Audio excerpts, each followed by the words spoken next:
خادم القرآن بانی و محتمم جامعہ اشاعت العلوم عقل کنواں حضرت مولانا غلام محمد وستانوی طویل علالت کے بعد تقریباً 75 سال کی عمر میں انتقال فرما گئے۔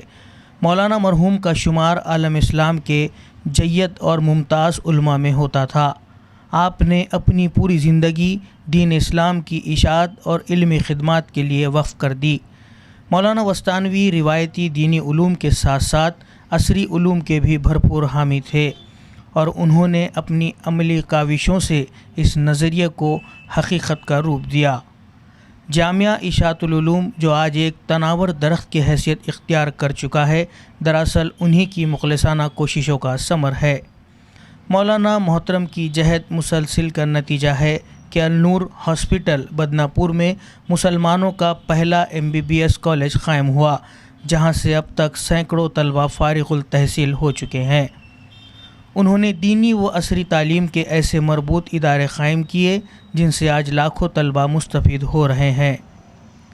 حضرت مولانا غلام محمد وستانوی رحمۃ اللہ علیہ کو ان کے بے مثال خدمات کے اعتراف میں امت مسلمہ نے خادم القرآن جیسے باوقار لقب سے نوازا۔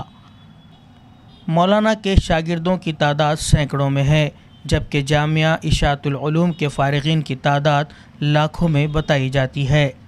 مولانا کی نماز جنازہ آج رات 12:30 بجے جامعہ اشاعت العلوم عقل کنواں میں ادا کی جائے گی اور تدفین بھی وہیں عمل میں آئے گی۔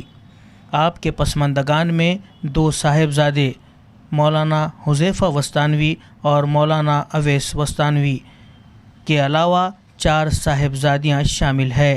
اللہ رب العزت سے دعا ہے کہ حضرت مولانا وستانوی رحمۃ اللہ علیہ کی حسنات کو قبول فرمائے، ان کی مغفرت فرمائے، درجات بلند فرمائے اور ملت اسلامیہ کو ان کا نعم البدل عطا فرمائے، آمین۔